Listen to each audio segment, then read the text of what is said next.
Let me begin with giving. Is it better to give or is it better to receive?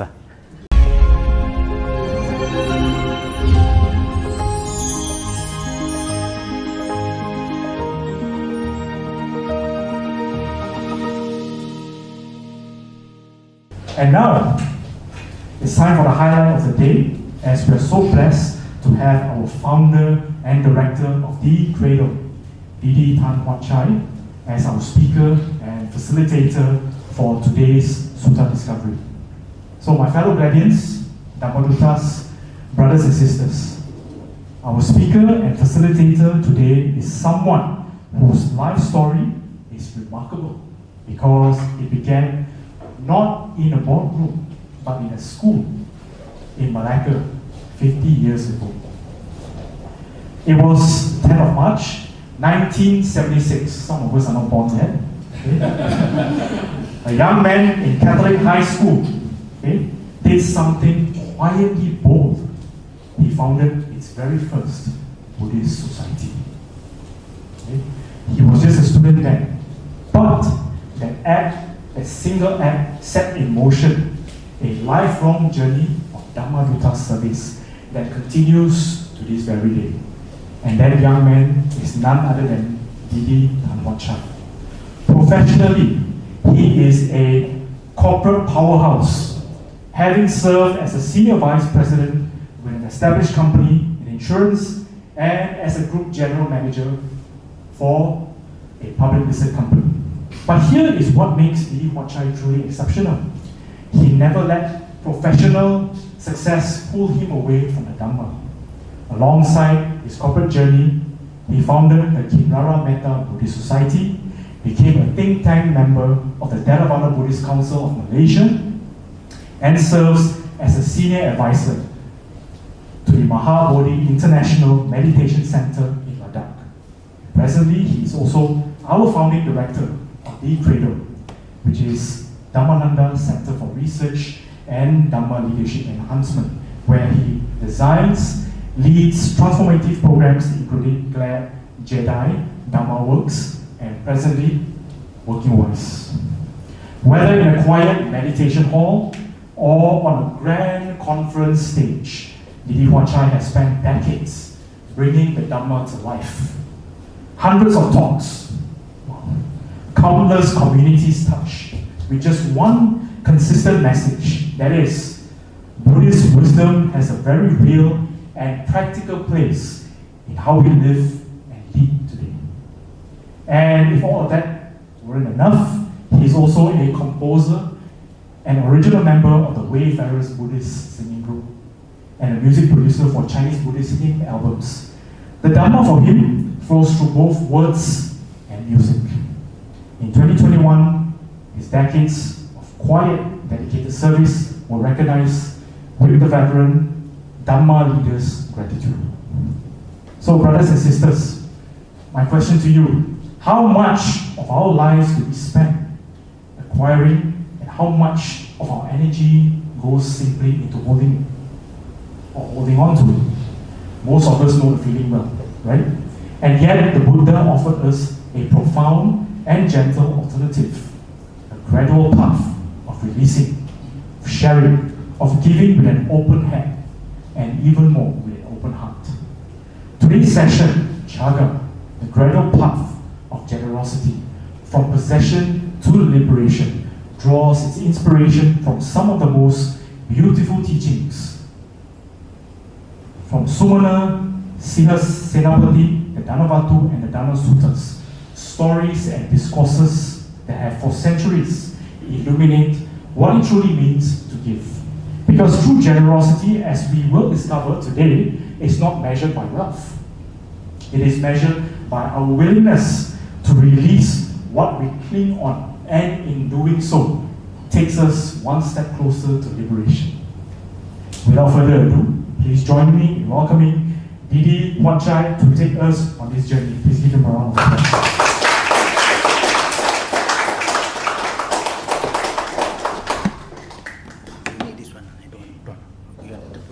Yeah, this one.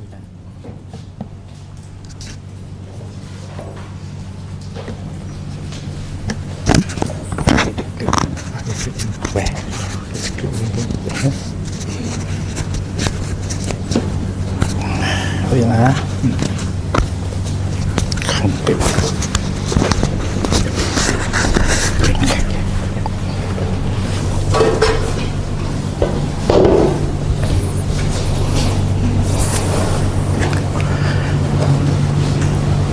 afternoon to all of you. Thank you for coming. I'm very grateful you're here. Grateful to many people who have made this place a home for learning, practicing the Dhamma. I think many of you have put in a lot of effort to make this place a home. We're 6 years in existence. We're going to 7 years soon. Hopefully we can have a bigger home when we touch 2030 with bigger buildings, probably a land of our own and things like that. That's our plan, hopefully. That's about 4 or 5 years down the road. We're looking for a nice place where we can call a bigger home and a longer home. So anyway, we are also grateful to Datuk Richard who has allowed us to use this place even though it's just one floor. Chinese say, "Yang An Tai Sai," you can see everything. But it's, sometimes the smaller one are the most cozier. When we first bought our house, not big, but it was very cozy. As we move to bigger houses, sometimes it get very distant, So, but anyway, this is a nice place. Thank you to Datuk Richard who allowed us to use this place for 10 years, 5 plus 5. With only 1 ringgit every month as like a rental. So that helps us a lot, cushion our cost of operating and things like that. So I'm also grateful to him. I'm also grateful to Helen and the team. Didi, Helen, where are you? Helen and the team for organizing this. She's been chasing after me for material, for title, and for dates also. I had my first Sutta Discovery or my 50th anniversary Dhamma tour. Last week I was in Kota Kinabalu. I also gave a talk as well as Sutta Discovery. That Sutta Discovery is a different topic from this one. It's on 4 Brahma Viharas. But today we are talking about Chaga. I'll probably be talking about precepts in Langkawi in July. Maybe one more Sutta Discovery in Johor in June or July, and then one in Singapore in October. So couple of rounds that I'll move around. But I'm grateful also to all of you for coming here, for making things happen. Let's not be very official today because I hear the introduction was very official, very serious. So let's try to be a little bit more relaxed. Learning Dhamma has to be a very relaxed mode. So I will go through what I need to go through. There are slides. Some of these slides, those of you who come for today, you register. Hopefully there is a contact there. You will get the PDF copy of the slides. And I always try not to give to people who don't come. Why? Because sometimes when they read the one, they misunderstood. They misinterpret, and then they give all kinds of comments which are not fair. So when you receive the slides, please keep for your own keeping and reference. So I hope if you have not registered, please register. You get a copy of the PDF copy of the slides. And that's the same message I give to KK. Only those who come, you will have the privilege to have the slides. Of course, you want to share with people, I got nothing to say. But try not to, because sometimes people read, they don't understand, they misinterpret and misunderstood and think, why did Huat Chye quote this and say this, because they were not here. I also don't have a chance to defend myself or at least clarify myself. So those slides are meant for you because you are here, you understand, you may want to refer back, and that's good for you. All right? So this is a picture of the society that I founded in 1976. That's Reverend Mahinda, if some of you know him. Only 3 days after his ordination. He was a Samanera then. You see how young he was? He sit also very straight at that time. Very straight. And late chief came to my society, my school. I was a young boy then, 17 years old. Hokkien say bo kiang si lah, you know, just simply do something because you feel like doing it, and just do it, you know. So I started the Buddhist Society. I actually, my first encounter with Buddhism was 1975 when I attended a youth camp in Muar, Johor. And that was also the first time I heard the late chief give his talks. So I was very amazed, you know, with, wow, this is Buddhism, this is fantastic. Just to let you know, prior to that, I was involved with some Christian activities, Seventh-day Adventists in particular, partly because my father was the keeper of the place. He take care. We were poor. My father got a job in the church, so he was taking care of that Seventh-day Adventist church, and they allowed us to have a room to stay. So I was staying with my father in the room in the church, and because of that, they also ensure I joined the activity. So I've been joining the activity since very young age. And when I got to know Buddhism in 1975, I said, wow, this is fantastic. This is something I've never heard before. And I bought a book called What Buddhists Believe. It was 2 ringgit at that time. 2 ringgit in 1976, very big. So with our saving that I have, I bought it was not this cover, it was thinner version. If I'm not mistaken, it's orange in color. Those days, we never take care of design one, it's just orange color, What Buddhists Believe, that's all. So I bought that copy, I still have it in my keeping. And I read every line, underline every line, and then I told myself, this is beautiful, I must share with people. So how to do that? So I quickly, you know, went back after my Form 3, I went back to Form 4.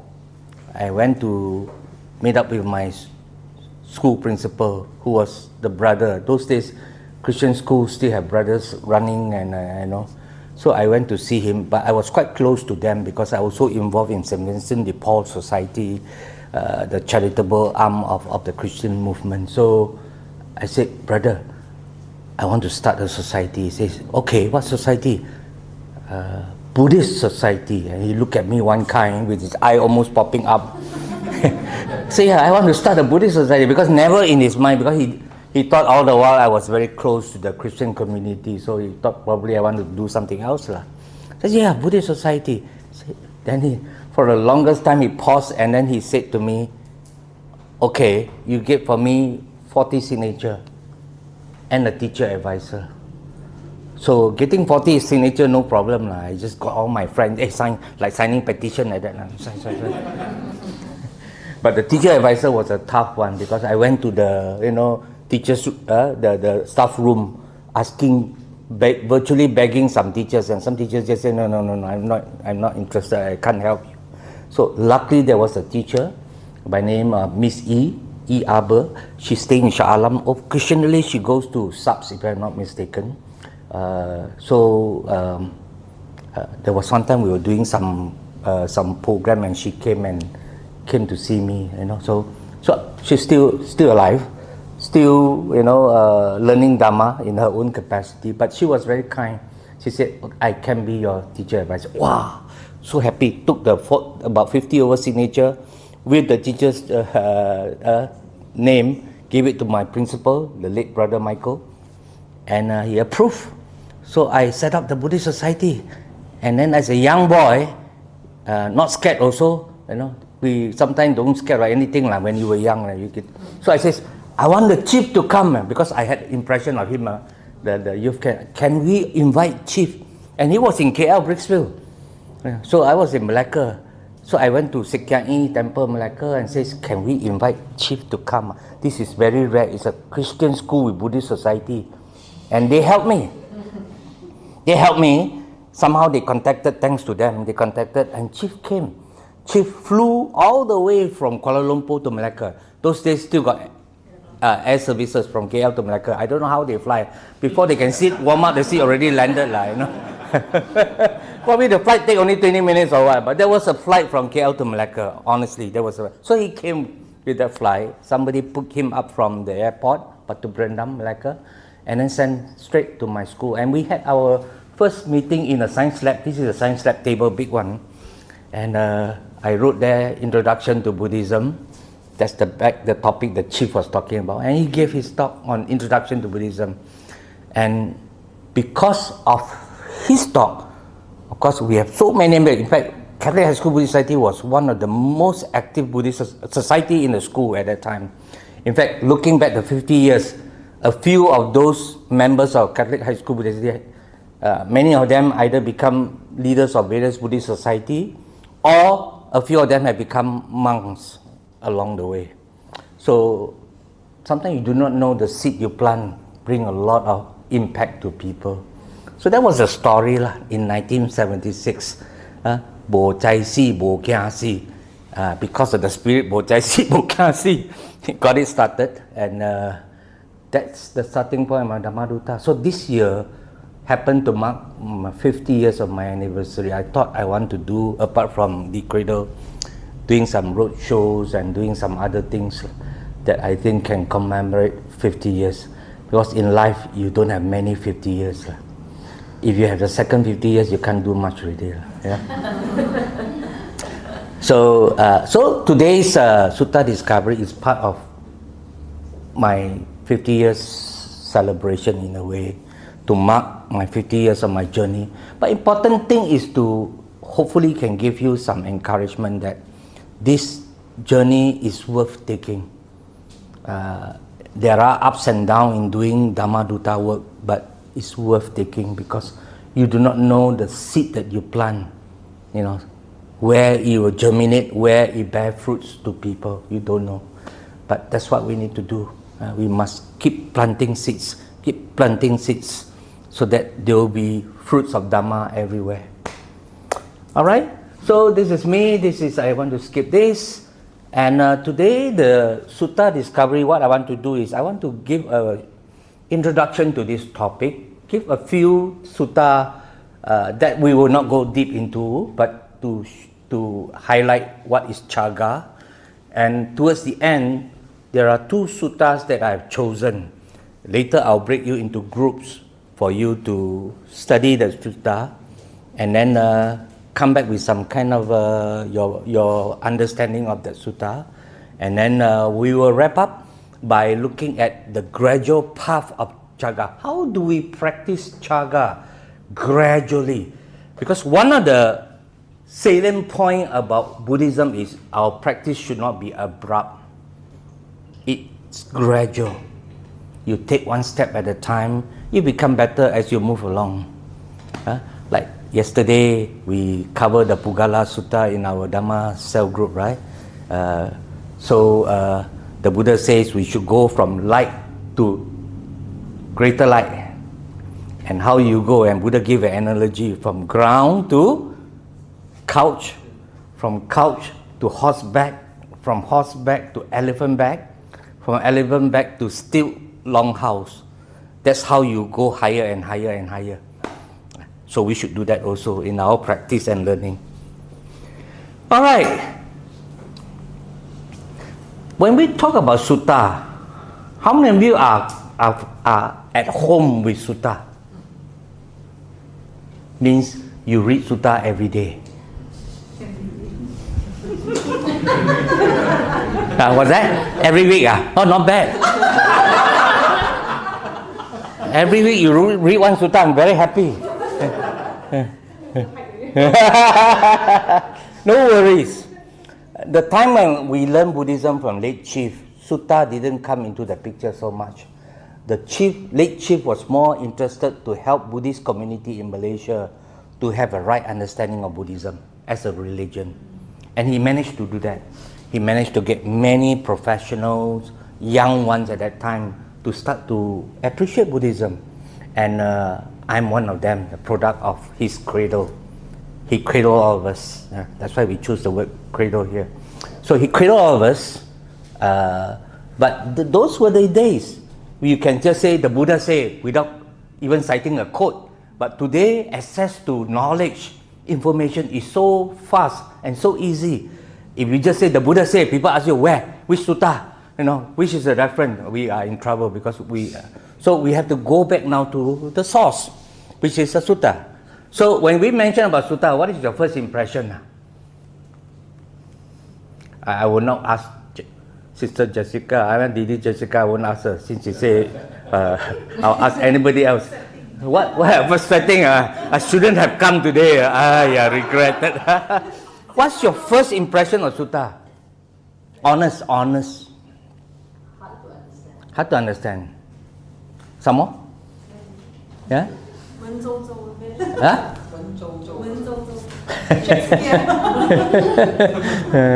That leads to hard to understand also lah, you know. What else? Mysterious. Huh? Mysterious.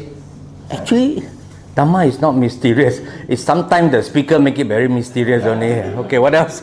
Repetitive. Huh? Repetitive. Yeah, okay. When you read the sutta, you have to be very patient. Because why? They keep repeating the same thing, sometimes only change one word. Okay? That's because the Buddha's teaching was transmitted from one generation to another generation orally.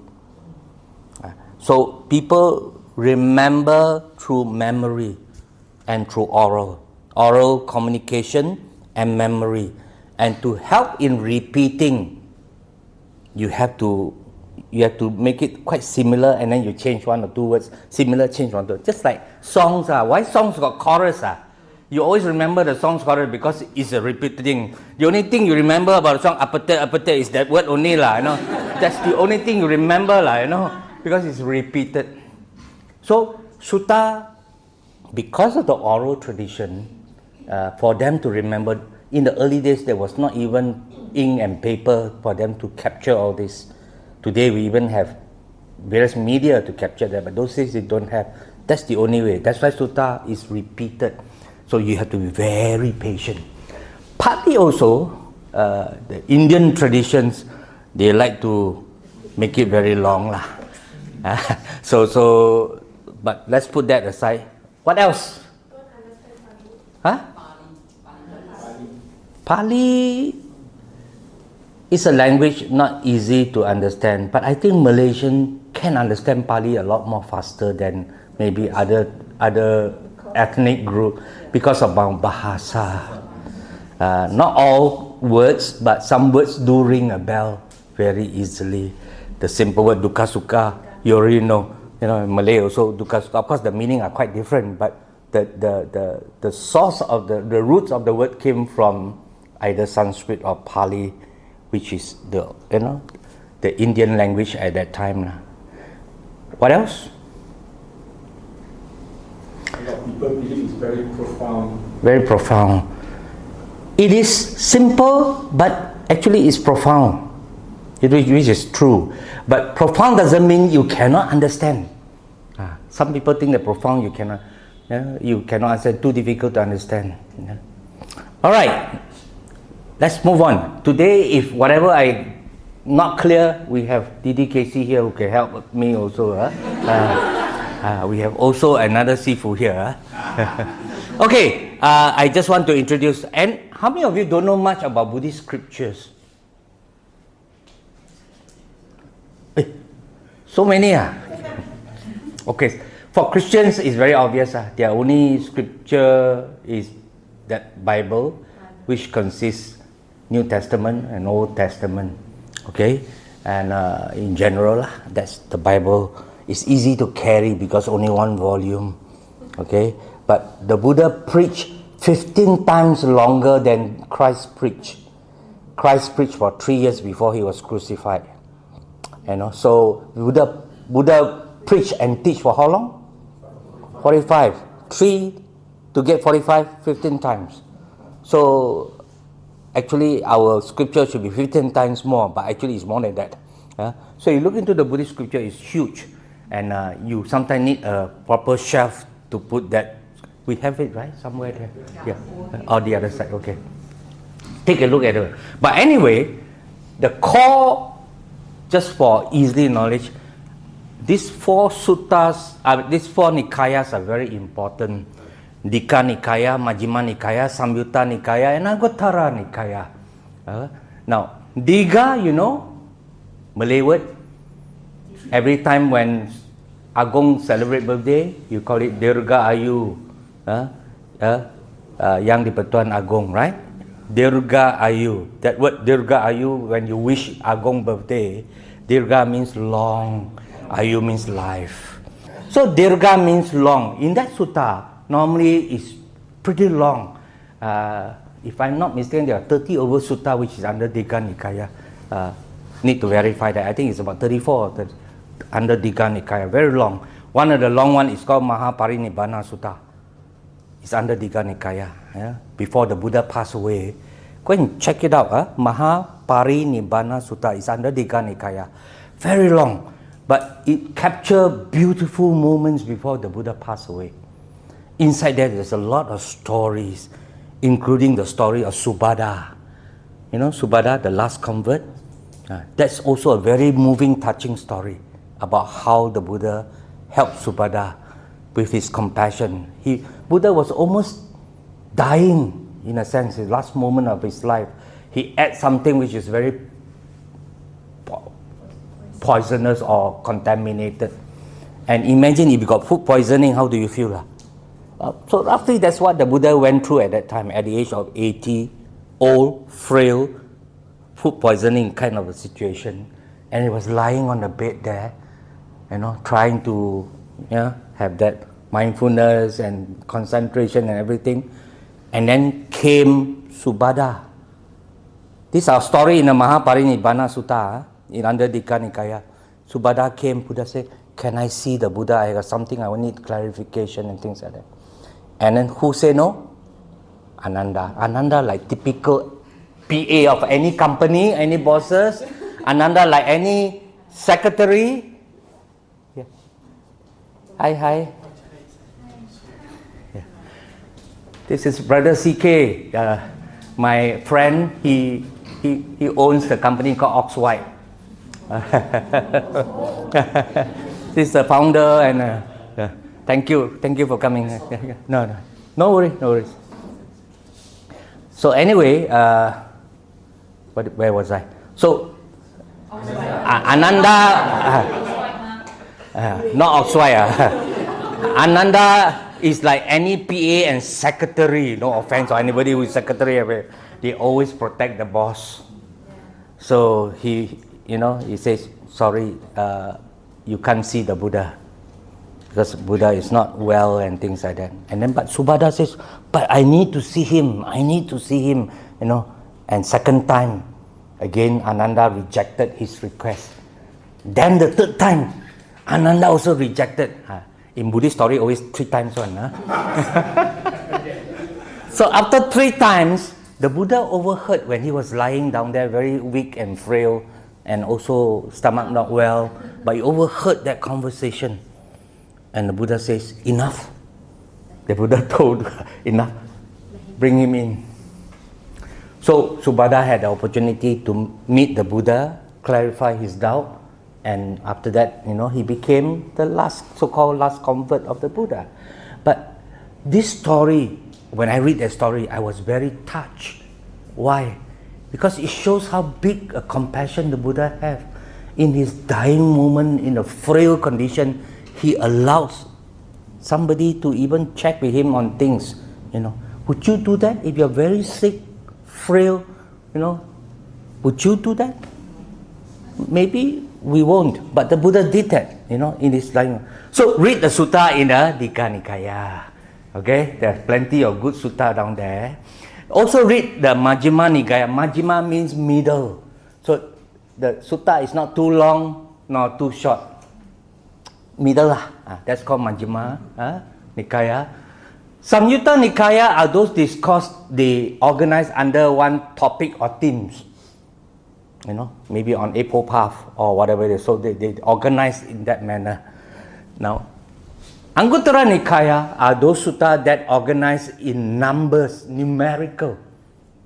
That means they are all together 11 book of 1 book or 2 book or 2 until book of 11. And if you say book of 4, means the Buddha taught about 4 things. 4 kinds of people, 4 whatever it is. All the 4 things that the Buddha taught, they are all classified under the number sutta called Anguttara Nikaya. Just for your knowledge. Detail, I don't want to do. I think Niwan has covered that in his introduction to whatever it is. Now later it was this thing called Khuddaka Nikaya, which contained all the minor discourses of the Buddha, including the one famous that you know, Dhammapada, Iti Vuttaka. A lot of the sutta which was mentioned by Ananda, it begins with Evang Me Sutang. Thus have I heard. On one occasion, the Buddha was here, the Buddha was here. But there was sutta that was related not by Ananda, by other arahants or other, disciples of the Buddha, and sometimes they are covered under Iti Vuttaka.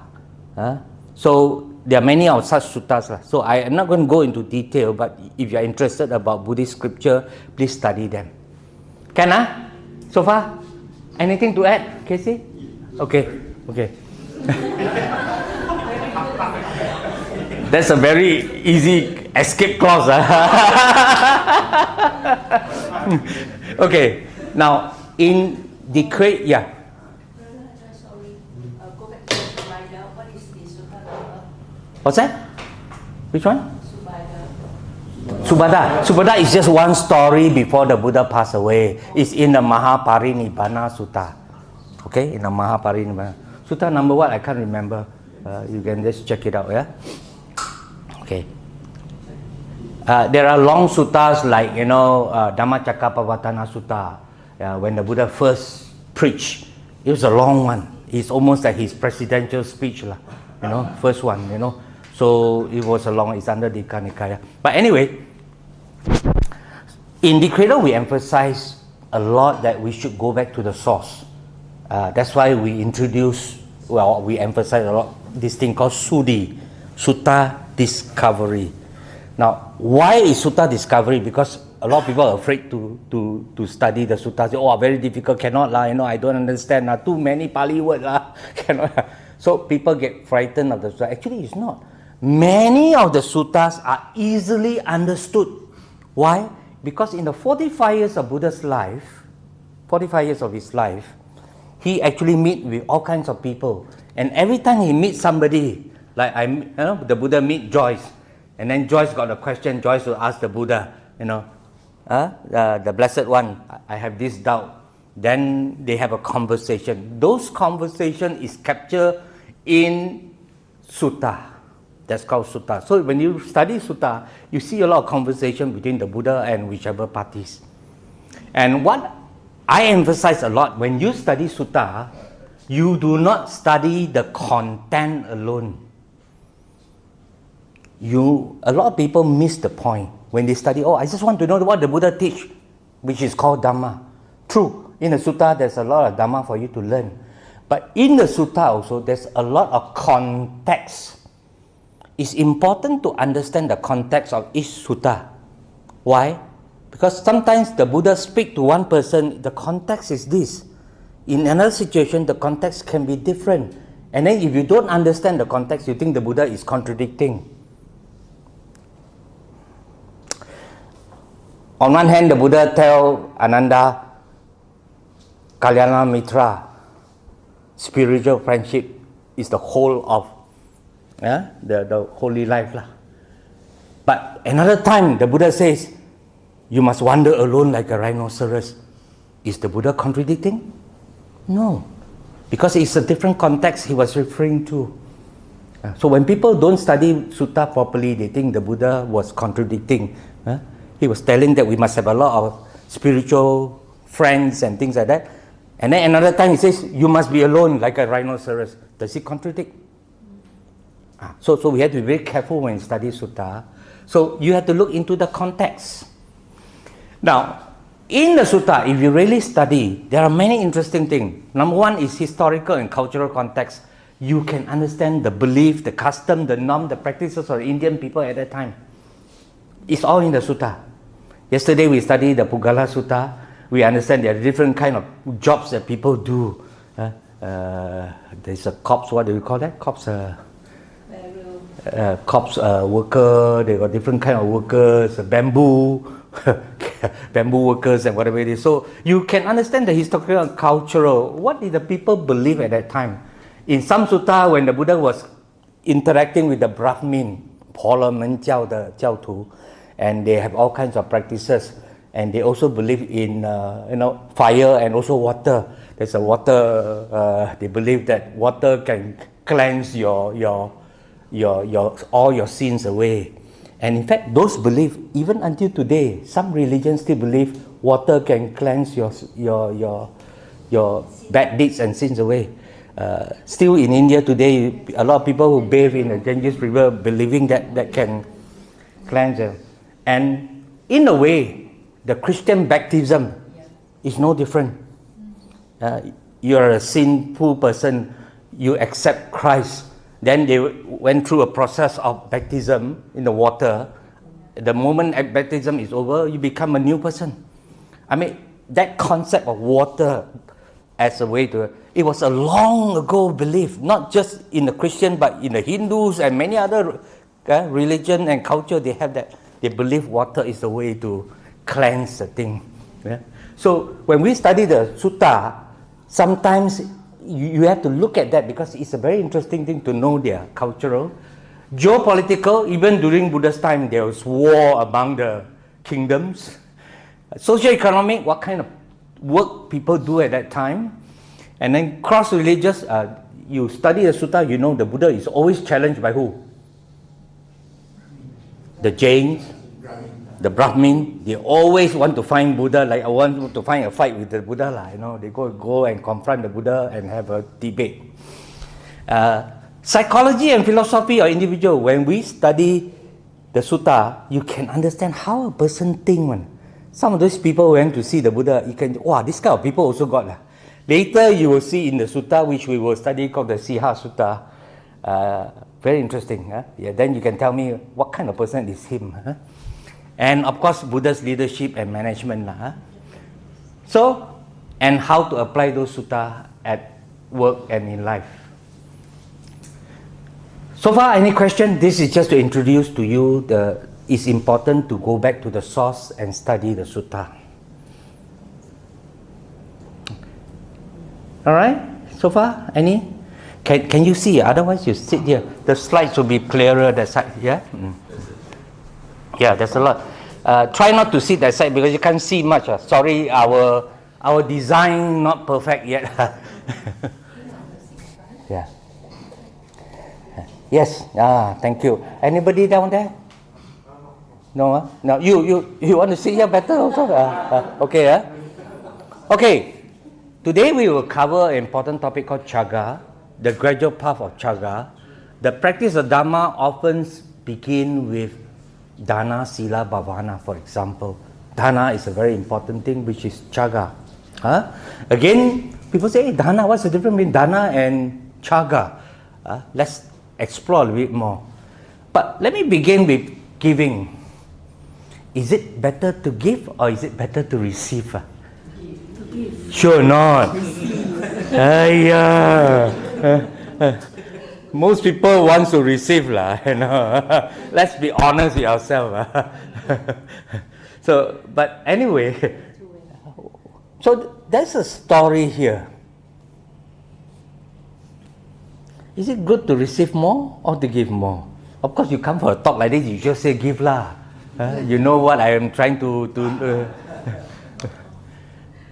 You might have heard this story. Let me tell the story. There were two persons pass away. Go up, and then somebody up there decide where you will be reborn. And he asked the person, you might have heard this story, but bear with me. He says, both of you will be reborn. Where you want to reborn to? You want to reborn in a place where you receive a lot? Or you want to be born in a place where you give a lot? So depends on individual lah. So we give to that two person. Okay, you pick the choice first. Okay, then she pick, I want to receive a lot. So she got no choice lor. She had to, give a lot lor. So the person who chose to receive a lot, born as a beggar. Every day sit down there to wait and receive lor. The person who will want to give a lot, born as a rich person who are able to do a lot of good things. So be careful of your wish.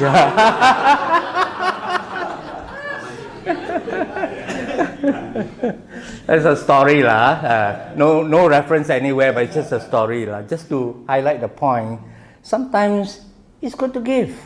In fact, it is joyful to receive. Who doesn't want to receive? Today you give me 1,000 ringgit, I'm very happy to receive. Yes, say yes. Now I'll take it from you. You know, everybody is happy to receive. But from a Buddhist perspective, it's even more joyous to give. Why is it so? The difference between giving and receiving is this. To receive, a lot of times you are not in control, you know. You are dependent on the kindness of others. Correct or not? Yes. You want to receive better pay and promotion, you have to see your boss face, you know. Boss say no, finish, that's it, you know, you have to wait for another year. So you are not in control if you want to receive. But to give, you are in control. You can decide when you want to give, who you want to give, how much to give, all that you can. And you can also create opportunities. If today you have quite a lot of money, and let's say you want to give, you can always decide where you want to give that money to, who you want to give that money to. But today, if you want to receive some money, if you are, children at home, you have to see your father, mother's face. Yeah. You have to see people's face. It's very different. So, giving and receiving are something very interesting for us to think about. Yeah. But it's better to give from a Buddhist perspective than to receive. I'm not saying receiving is not good. Please don't get me wrong. In life, for a simple reason, in life we have always been receiving at the receiving end. Correct or not? As an embryo, here, you receive your life from your parents. As a fetus, you receive the nutrient from your mother, and make sure the placenta is good. As baby, you receive milk also from your mother to sustain life. Mother gave you life because of the milk, Yeah. And as kids, you receive support to grow and basic needs such as education and many other things from your parents. You have been receiving. As a student, you receive your knowledge from teachers. Of course, today, teachers' role has changed. So if the teachers still behave like before, they are out of place because informations are easily accessed today. Yeah. Some students know better than the teachers. So if the teacher saying never learn, then the student will say, my teacher got no value. He comes here, just read from the book. I can read myself. And some lecturers do that also. They go there, they stand, they just lecture. The student at the back draw pictures at the back. Not much of values. Because, and as an adult, you receive guidance and help from others, right? We have always we have our mentors, our coaches, our friends who guide us. And as a Buddhist, you receive Dharma from your spiritual teachers. So, all in life, if you think about that, we have received a lot from a lot of people. 我们欠人太多了.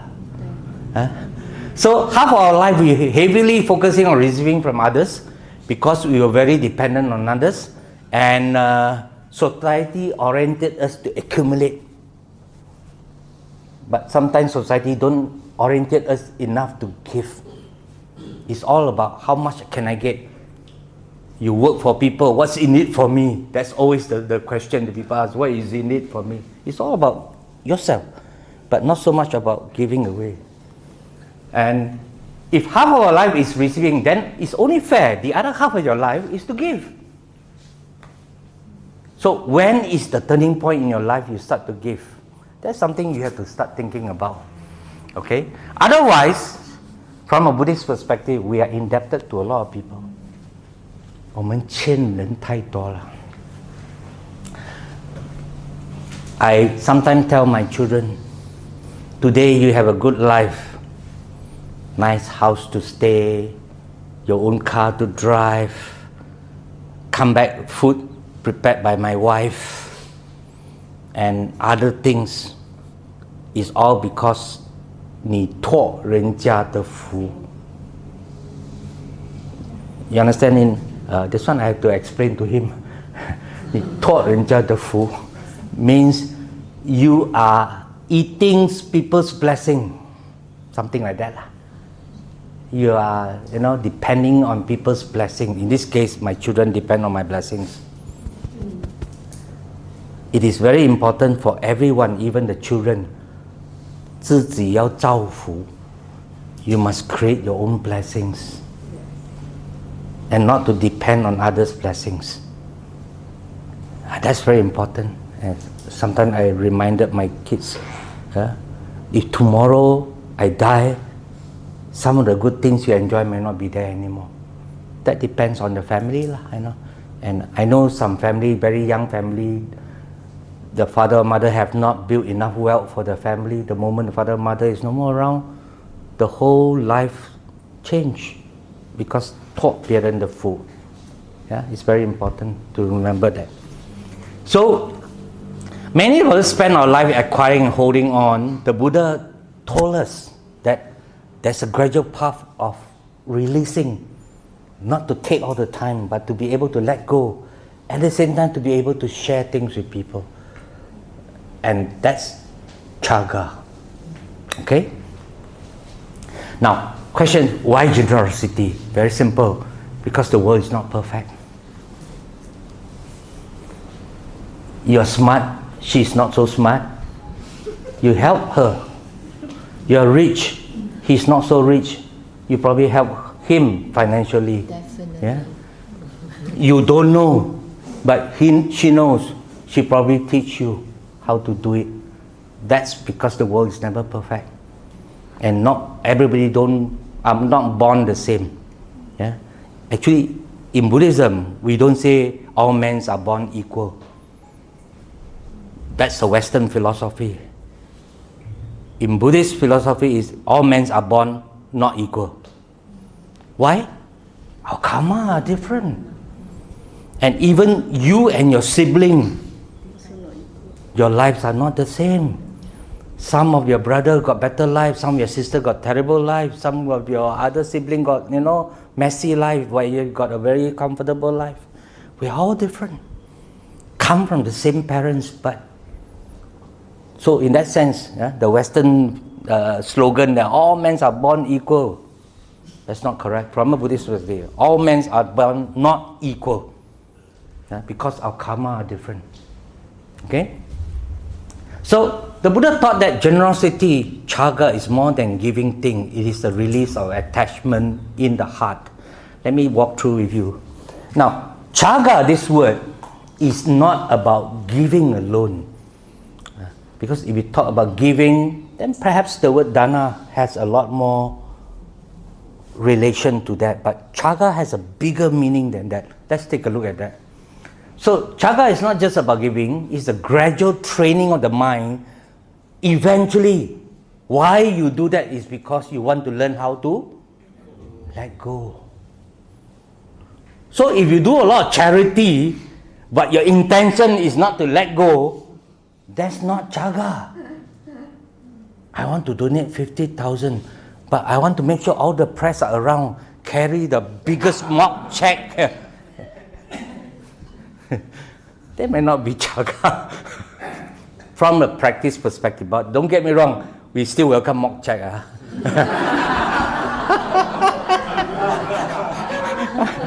So you want to give the cradle a mock check, we take. But in terms of practice, the spirit behind the practice, which we will go a little bit deeper later, the real reason why we practice charity, generosity, giving, is not to get more. Ultimately, is to be less. Less is good. More is no good. Okay? In practice. So the word chaga literally means to give up, to relinquish, to renounce. Actually, And when we look at chaga, there are three important aspects we need to practice. One is about giving. Two is about letting go. Three, having a mind that always wants to share. So when we look at chaga, we have to look at it from total. A lot of people these days, people do good things, even for Buddhists. What are we looking for? merits, which is actually not a very high level of practice. Yeah? We will come to that. One sutta will talk about that. I'll show you the sutta soon. So, a person who practices jaga is described as jaga citta, a generous mind. So, I'm going to go into this. Now, the enemy to generosity is called what?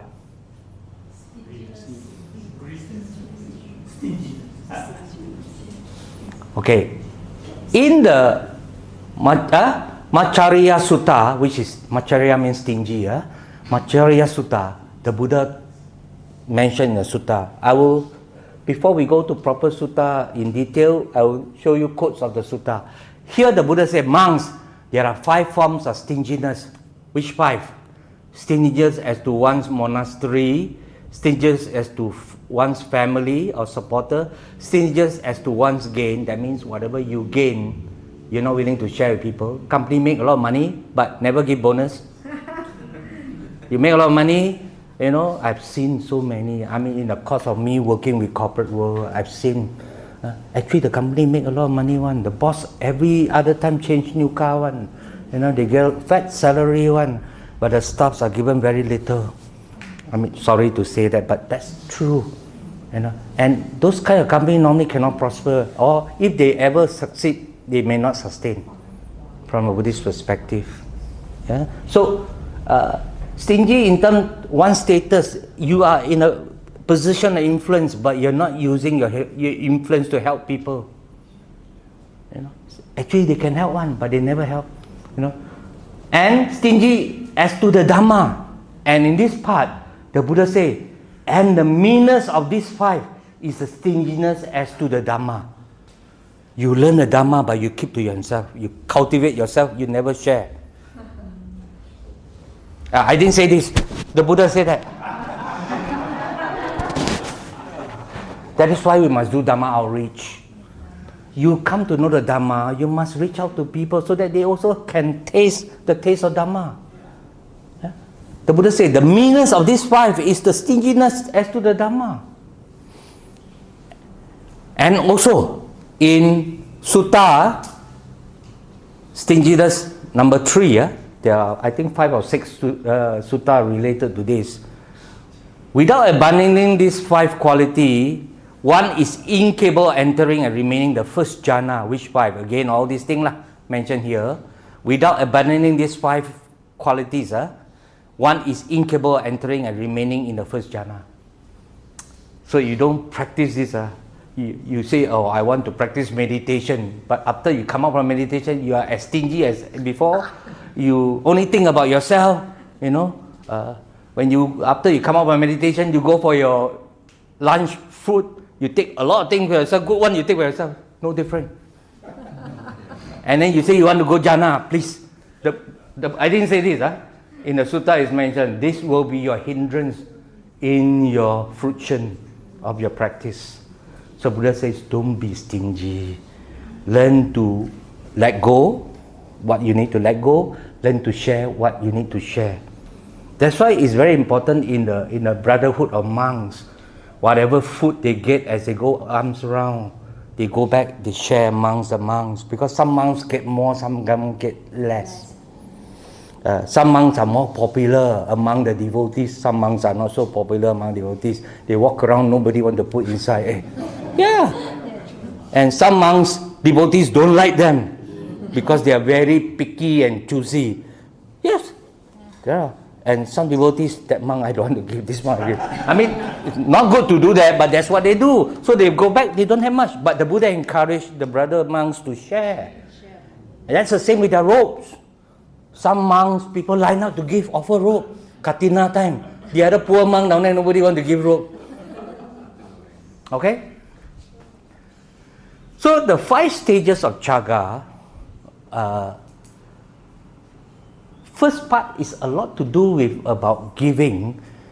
Some people are reluctant giver. Some people are willing giver. Some people are joyful giver. Some people are habitual giver.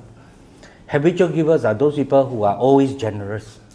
You know, when there's no opportunity to give, he finds opportunity to give. Those are habitual giver. Those willing giver is when people give, ask, you give. You know? And some people, when people ask you give, but you're not very happy one, you know. After giving, you say, actually, I shouldn't give so much. Have I given too much? Actually, I given 10,000, actually 2,000 enough. Not so joyful. Some people. And of course, ultimately, when you practice Jaga, it must lead you to renunciation. So if the more charity you do, the more greedy you become, or the more expectation you have, I think your practice is questionable. I repeat this. If you always do a lot of katina, dana, whatever na that you do, but your expectation grow every year more and more, I think there's something wrong in your Dhamma practice. It shouldn't. So far, okay?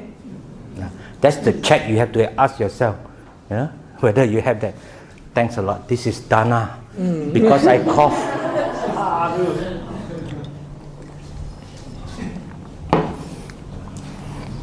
So, Jaga begins with the hand, but ends with the heart.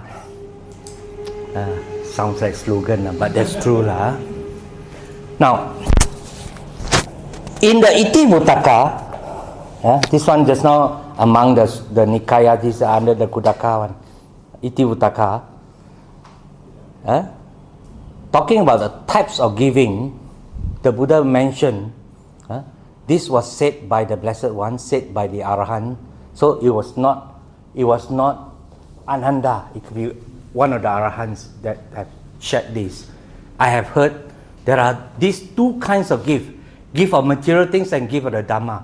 Of these two, it is supreme to give the Dhamma. There are these two kinds of sharing. Sharing of Dhamma is better than sharing of material things. There are these two kinds of assistance. Help that you want to give, help in terms of Dhamma, is better than the help in terms of other kinds of help.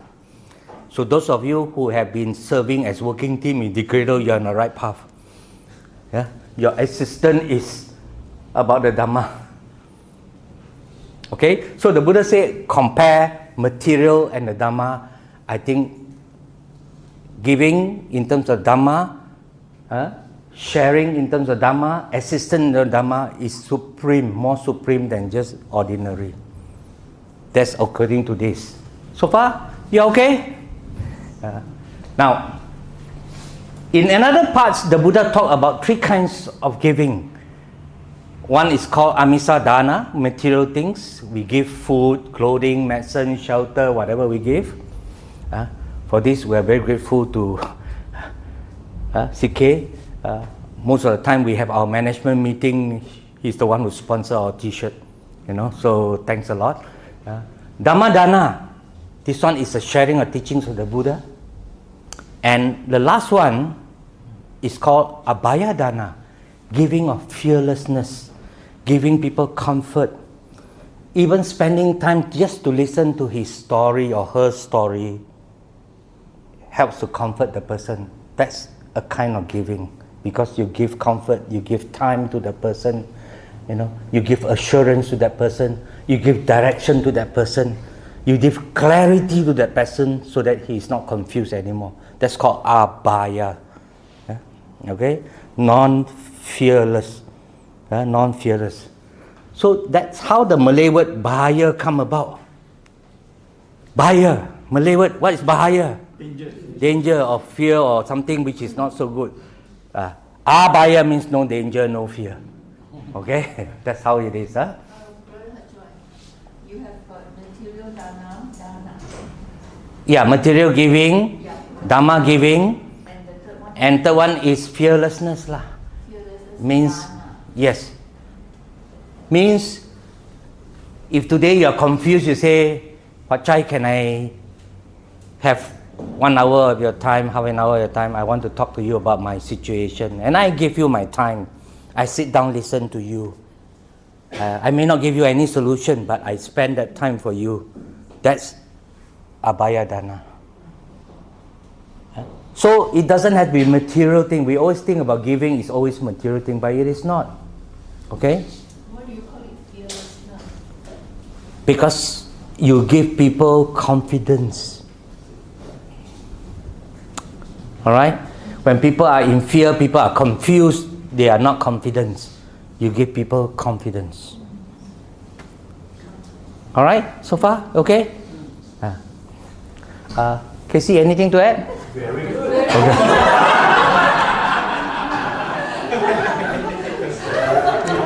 He has prepared all the answers.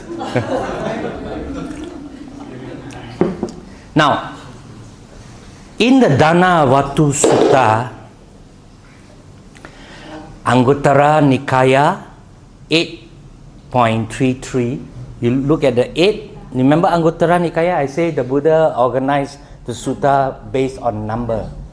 So 8.33 means there could be 8 things the Buddha want to talk about. In this case, the 8 grounds or 8 reasons of people giving. Okay, let's see which one you do a lot. From the top to the bottom, the top are the very gross, the bottom are the very refined. The top are easy to do, the bottom are the hardest to do. In general, that's how it goes. Now, Bhikkhu, the Buddha talked to the monks. These are the 8 grounds for giving. Why people give? Number one give a gift from desire to have something. Wow, if I give this rope to the monk, maybe my business become better. That's giving with the desire. Wow, there are 5 monks. This one more older, senior monk. I give. Marriage will be bigger. This young monk, no marriage one. That's giving the desire. 还是有分别心. That kind of giving is still a giving. Don't get me wrong. Better than don't give lah. It's just that the purity is very low. Not high level of purity lah. So every time when you go and perform some good charity and donation and whatever it is, only you know one. You check your own mind. Hey, what am I thinking? In Buddhism, it's important to check your intention.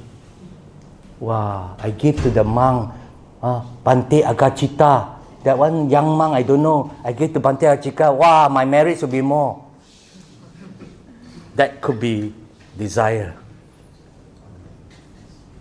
So, it's best to treat all monks the same. You know, don't say that's because he's an older monk, longer, more vasa. Of course, we know perhaps their practice it has a different. Later we'll talk about that. But as a person, when you give, better check your intention. People cannot read your intention sometimes. Wow, you know. But as he gave to the more older monks, his thinking was, wow, this year my business soon lily. Wow, this time my daughter marry a good son-in-law. You know. Whatever the desire is, that's level 1 giving. Still giving, but very diluted lah, and pure lah. Second one, give from hatred. How can you give from hatred? Very easy. I give you one example. I always like to use the same. Yeah. How? Force to give. Hatred means you're angry, you know. Can you give in anger? Can. Let me show you how.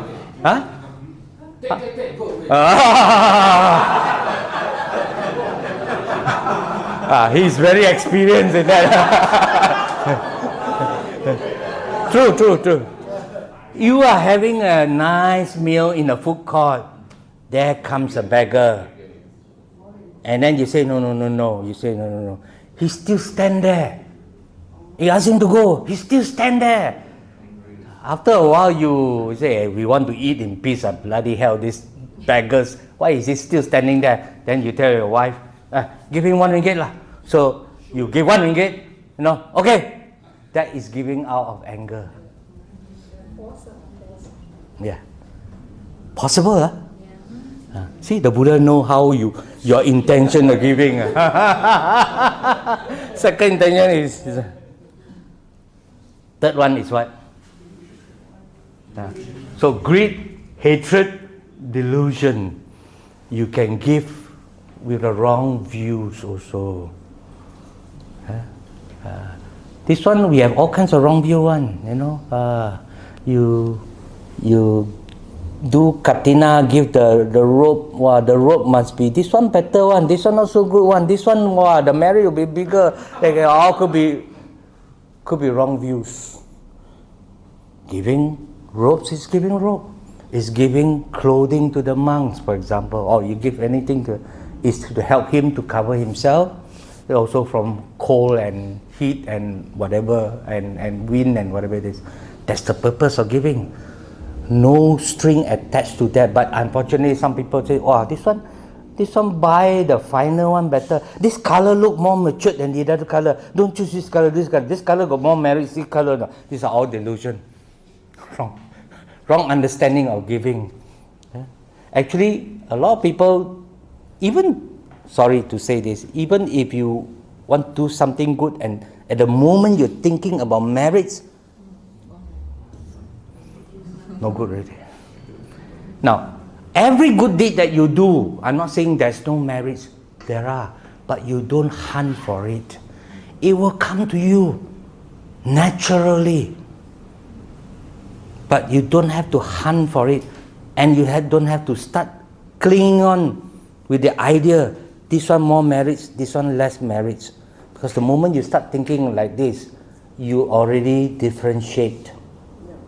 That is not pure giving, but it's still giving. Don't get me. So continue to give, but you just have to refine on your intention. Okay. Fourth, fifth, one give a gift thinking giving was practiced before by my forefather. I should not abandon this ancient family custom. Sometimes people continue to give because their father did that before, their grandfather did that before. They say, this one my family tradition. Since my father every time support, Subang Jaya Buddhist Association, this year also I must support Subang Jaya Buddhist Association. And they get that. Okay, so that's what. Last time our uncle always give us New Year. We should give back to them something. So you continue to do that every year. Nothing wrong with that. It's giving based on traditions, which is a good practice, but it's just based on traditions. The moment you don't believe in tradition, you stop doing it. Simple as that. Next one. One give a gift, thinking, having given this gift, when break out the body, it means after you die, I will be reborn in good destination in the heavenly world. This one Buddhists a lot. When they do good deeds, they think about that. May I be born in heaven, whatever it is. But we know in Buddhism, this heavenly plane is still in samsara. That's not our aim of practicing generosity, giving, or whatever it is. It's not to go to heavenly planes. But a lot of people, when they do a lot of this thing called charity, donation, giving, whatever they call it, they have intention that they be born in a better place. That, according to the Buddha, is still giving, but not that pure. Not that pure. Next. 7. One gives a gift thinking, when I'm giving this gift of my mind become placid and elation of joy. Because sometimes when people give, that this is joy. And they like to give because they like that joy. It's still a little bit of attachment there. They like that joy. Why you like to give? I'm very happy to give. So the moment one day there's something make them not so happy, they stop giving. So some people give because it gives them that feeling, nice feeling, which is not a bad thing. In fact, better than all the other up there. But they still want to cling on to that feeling, wow, it's happy, And again, sometimes they can be choosy. I give to Casey, I'm not so happy. I give to Chuan, I feel happier. He always listen to me. Casey, I give to him, sometimes he doesn't listen to me, so I'm happier giving to him. So there's still element of cleaning on.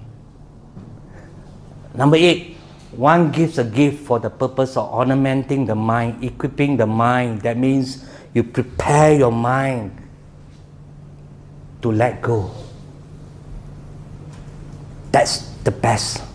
So when you give, is to tell yourself, I'm practicing letting go. It's okay. Yeah? I give because he needs it, that's all. He's hungry, he needs it, I give him food, that's all. He's thirsty, just now my throat was a bit itchy, somebody gave me water.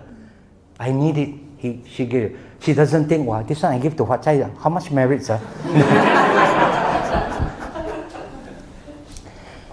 So the best form of giving, you give because it was the right thing to do. When somebody is lost, you show the way, it's the right thing to do. When somebody is confused, you clarify, it's the right thing to do. Material-wise, he's hungry, you give him food, it's the right thing to do. You know he can study in university, but he don't have money, you give him some money for scholarship, it's the right thing to do. Because he needs that money for his further, whatever it is. It's the right thing to do. Nothing more, nothing less. That's the right thing to do.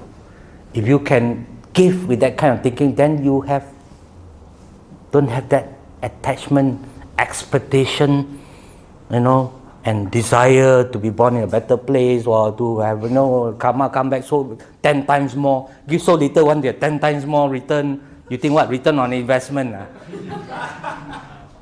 So, spiritual thing is not about return on investment. You talk to CEOs of company, they talk about return on investment. I spend this much for training. What's the return on investment? I spend it on. But in spiritual sense, it's not about that return on investment. You cannot calculate that way. It's all about your mind. You are trying to purify your mind from greed, from hatred, from delusion. Why these things are not so pure? Because this one got greed, got hatred, got delusion. Some you give because of tradition, but not too bad, Some because you want to be born in a better place, also some desire and some expectation there. And some give because they are happy to give, yes, which is a good thing, but they still have some attachment to that so-called happiness of. So far, okay? This sutta. So sutta very difficult or not? Sorry, hang on. Is it very difficult? Sutta is so straightforward. Anything mystical there? Wow, so mystical. Wow, the Buddha talk, I don't understand sutta. No, it's straightforward. Of course, some unique clarification lah. That's where you see your teacher to clarify things if you are not clear. Yeah, you have a question? Yeah.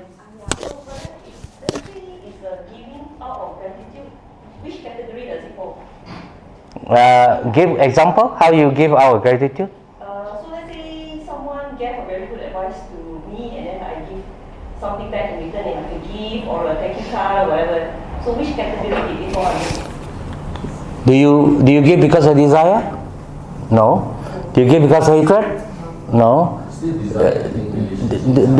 Delusion? Huh? So that depends on your thinking at that point in time. I give because Huat Chye taught me something, so now you are grateful. But if your gratefulness is because you want to express your gratefulness, nothing more, nothing less, you buy a cup of coffee for him, and you have nothing to expect in return, I think that's a good thing to do. In fact, we should do that.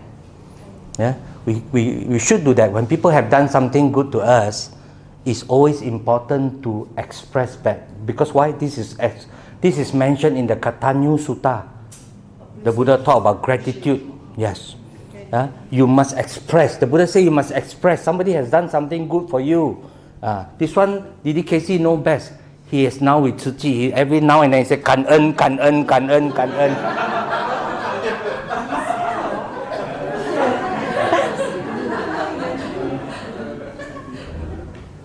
So far, all right? Yes? Very quickly, gratitude could be a result of this joy. The joy in you. Gratitude is also one of the qualities that ornament the mind. Yeah. You as long as this one you can only check yourself. Why do you give that because you said, wow, if I give him, buy one gift for him, buy for Huat Chye, next time I got anything, he will come and help me again. He will come in again. Then you have to check your intention. You have to check your intention. But if you say, I'm very grateful to him, I was very confused. He taught me 1 or 2 things and now I'm very clear. I'm very, very grateful. I gave him that pack of coffee just to show my gratitude. It's okay. Then it falls under the category of joy. Yeah, it's a lot. It could be joy, it could be this. A higher level of yeah. But if you say, I give him, then next time I can easily access to him. Wow, he must help me already. Yeah. Can I ask one example? I know friends have been doing NGO for 30 years. So 30 years is not easy. Yes. He's given possessions every month. He's giving away a bed. Giving away wheelchair, everything. For those needed. Then he and his team send over and then collect that wheelchair. So I feel it's not easy to stay 30 years with this. So I asked him why you do that. And then he He said, said, actually it's for my purpose. what? Because I need meaning, I need purpose to life, to live. So he said this is his purpose. So I'm not really sure, is it number 7? You have to drill a little bit more what he means by purpose there. You have Because to, he need a purpose for his life. yeah. If he says, I do this, I feel happy serving people, I feel that's the way I become less selfish, then it's a lot more here, this side already. So it's very difficult. You have to drill when he say purpose what? I do this, I have now find a purpose. Why? Now I'm very influential. I'm not saying he's like that. I'm just saying, let's say, then it's a different motive altogether. This motive thing, actually you know yourself. Nobody else know that much one. But the act that he has been 30 years doing that, I think he probably have some joy doing it. And sometimes this joy thing can be very addictive one. It's like drugs one. That's why some people go for one dana to another dana to another dana. They ask them, why do dana? I just like to do dana. I feel happy when I serve the monk's food. But it could be an addictive thing. It's like addiction. Addiction to the joy. So again, but don't discourage him. He has been doing good work. Just say sadhu to him, that's all. Whatever his intention is his own karma. You understand or not? So we don't, but this is more for our own reference when we practice. We need to check ourselves. Your job is not to judge people. So if they have done good deeds, whatever their intention, if they are Christian, is between they and the God. But if they are Buddhist, they have their own karma. So you don't go and judge them. If they've done something good, they keep on buying a lot of wheelchair and donate to whatever place, just say sadhu to him. That's it. This is not for you to judge people. This is for you to check yourself. Your practice correct or not. Your practice is a higher level practice or the lower level practice. It's for you to self-check. Can I make myself clear so that you don't, wow, Buddha taught us, now I want to see. Joyce, why you come to the cradle?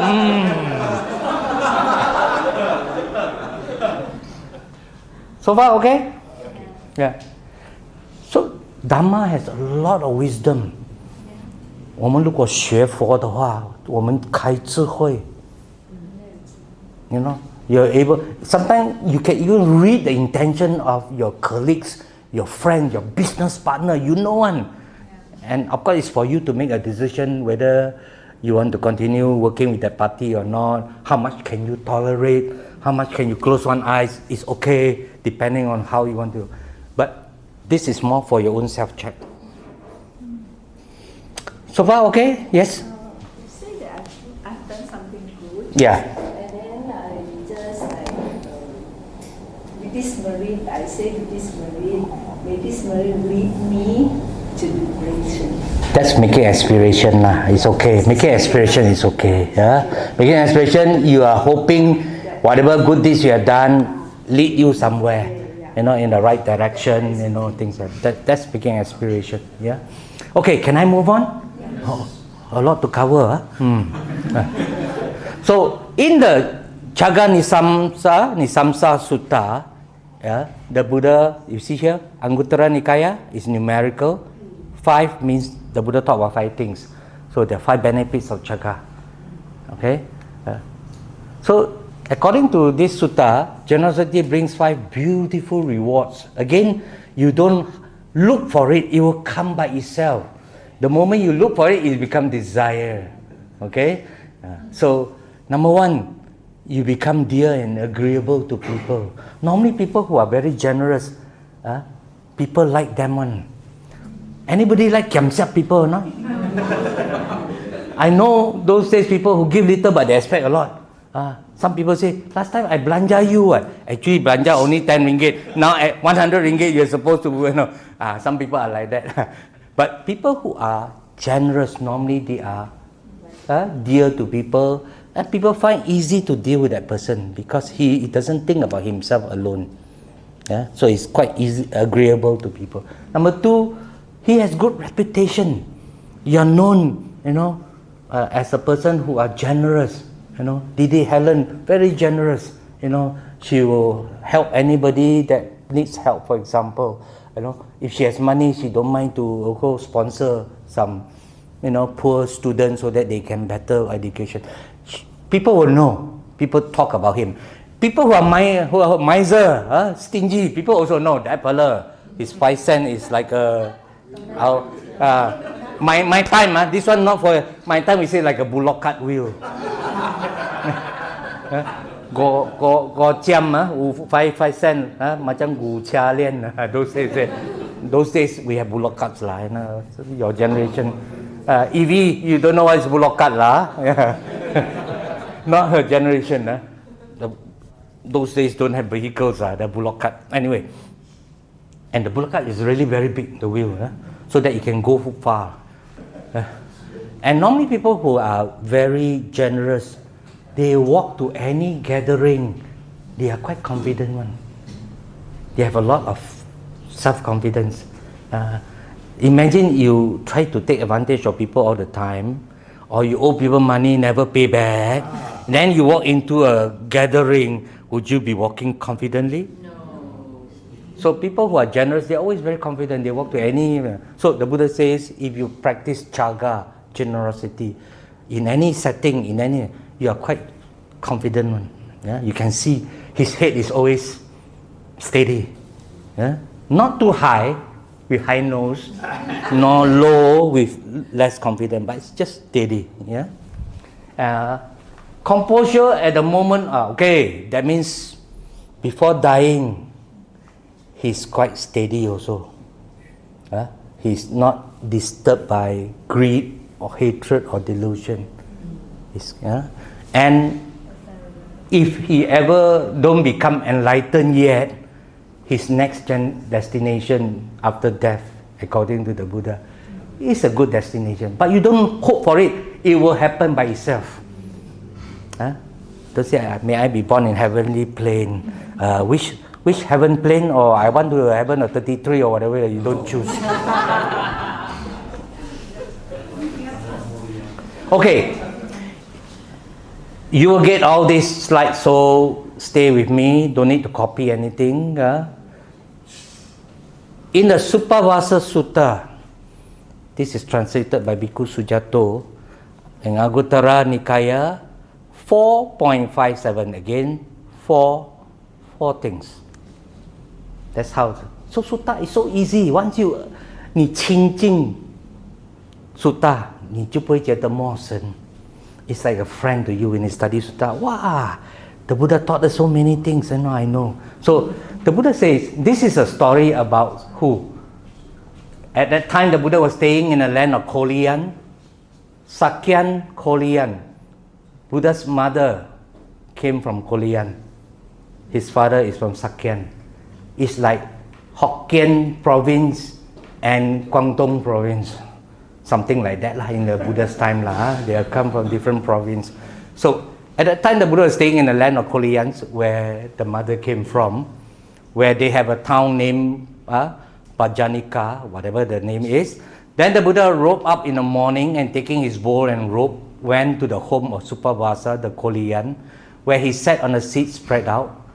Then Supavasa served and satisfied the Buddha with her own hands, with delicious food and cooked food.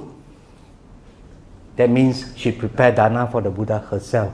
So if you want to perform dana, it's always encouraged for you to take pain to cook yourself. It's best if you can. Of course, if you can't, then you have to buy from somewhere. That's fine. But best because you take effort.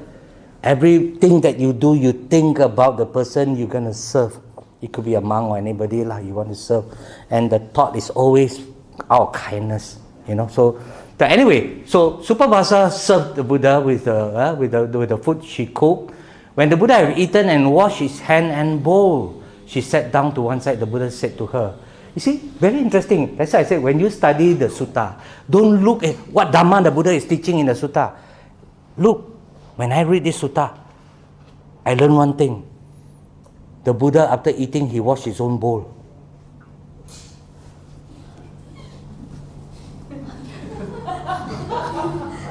Men, women, when you finish, who washed for you?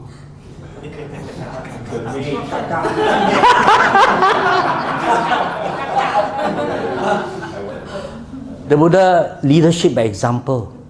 I eat, this is my bowl, I wash. You don't have to wash for me. I take care of myself very well. So it's showing good example. You wash your own bowl. You take care of your own well-being. You don't have to burden people. So very interesting. So the Buddha washed his own bowl, and after that sat down and says, Supavasa, when a noble disciple gives food to people, some of you brought some food, later you enjoy those food, she gives the recipient 4 things. When you give food, what are 4 things? Ayu wano sukang balang. Ayu, long life. Wano, beauty. Sukang, happiness.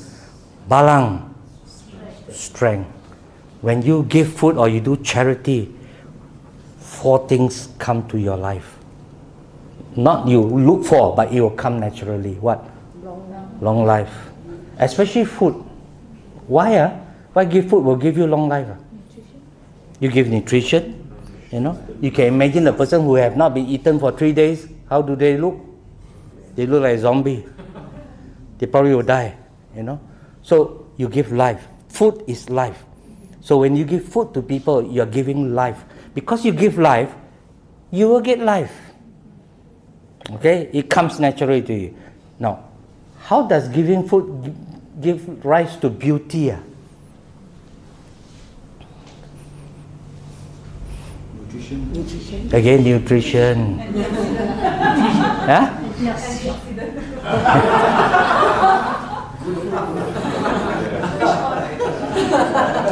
Normally, people have enough nutrition, they are fat well, they look good. They don't look, they look radiant. They look radiant, they look good. And normally that radiant, it may not be beautiful to that sense, but they are good to look at.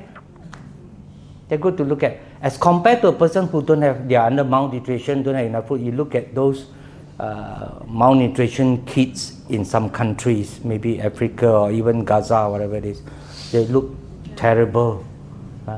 No beauty lah. It could be a 14-year-old girl, by right she will be beautiful looking, but then because of malnutrition and you don't look beautiful. So you give beauty. Third one, happiness. Of course, when people give you something to eat, you have something to eat, something, you feel happy. And the person who receive, of course, in Malaysia, you give people, not necessarily they're happy. You give some food to your children, they maybe say, "Chome like that."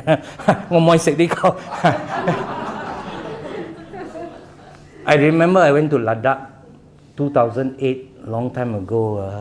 First time I went, 2008, and then we bought some nice sweets and all those things in that Himalayan area, which is very poor. And children come from even the remote area, and then they go to this boarding school there. And then we brought some food and some tidbits and whatever it is for them.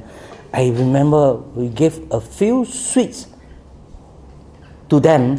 And this kid, I remember I saw him, he went to one corner and he slowly peeled, and then just dip and dip and dip. It feels so nice because that sweets he has never tasted in his life. But you give it to your children and see, Mami cho mấy đi, ay mẫu sẽ ghê. It's different. But they have a lot of joy. Yeah? They have a lot of joy, you know. And strength. What do you mean by strength? One is energy. Yes, when you give food to people, you charity in terms of food, you give energy.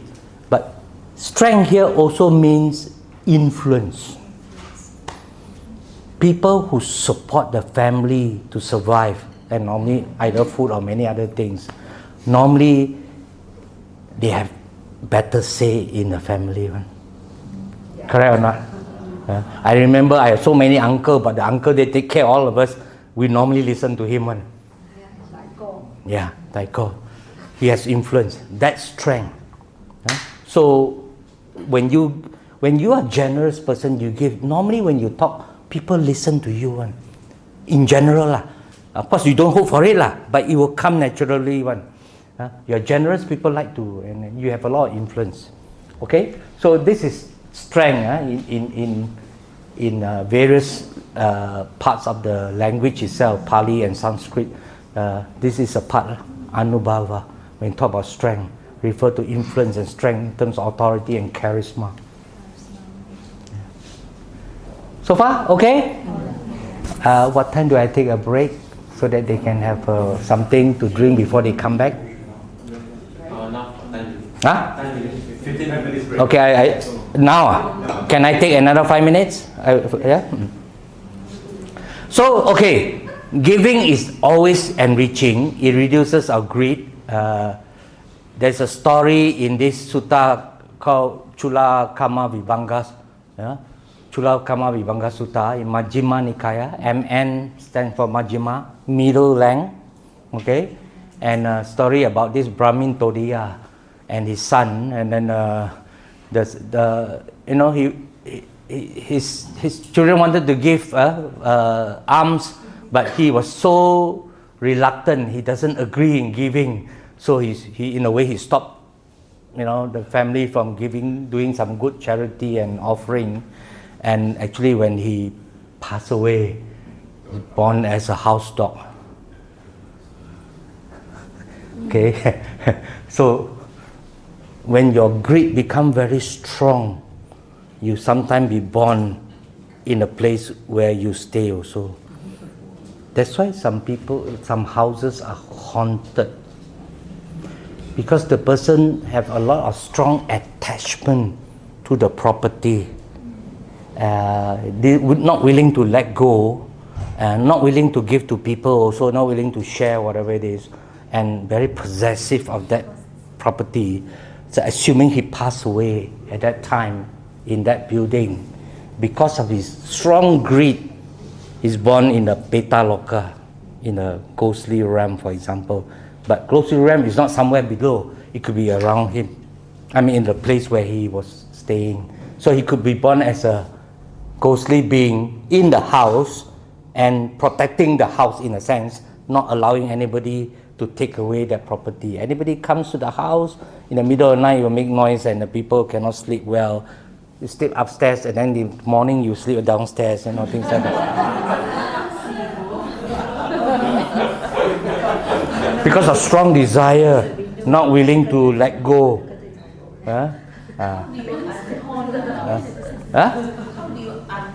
The one you have to get those seafood to help. I'm not in a position to help.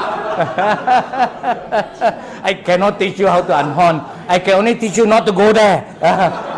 Don't be stingy, don't be craving and then attached. Then you get into that situation, right? So,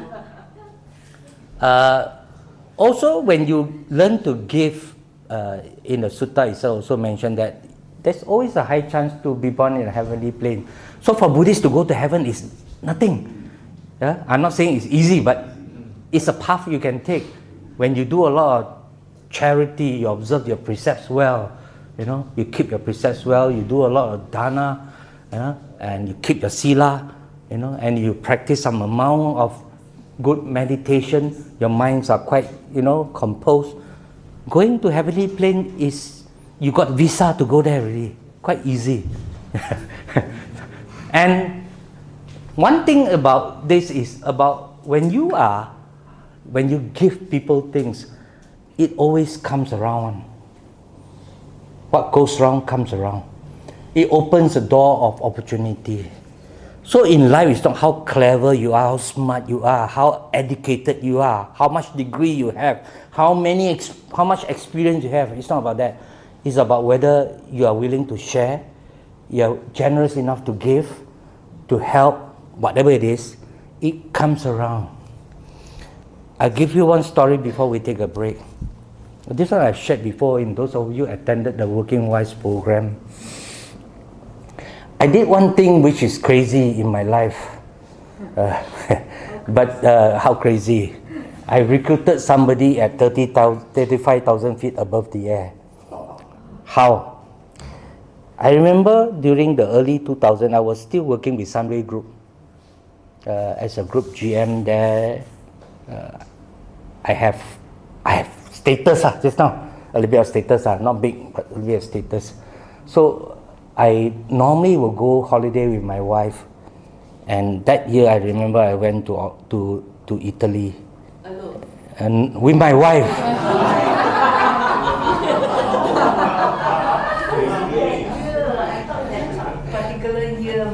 The story go different way you said. So I was flying Qatar Airways from Kuala Lumpur to Doha, transit I think 3 hours, waiting for the next flight to Rome, and then came the transit flight. I boarded the Qatar Airways again then in the flight, I normally cannot sit long in the flight one. My wife can go up there, close eyes, sleep already, very good, I cannot.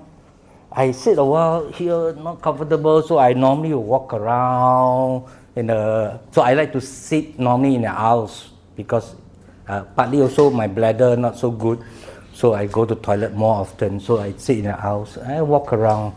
And the other thing, because the journey could be hours, so I normally spend time sometimes chatting with the air stewardess and air steward, whichever it is. So that year I was flying and I was going around, and then I happened to see one air stewardess. Her name was Yvonne, Malaysia.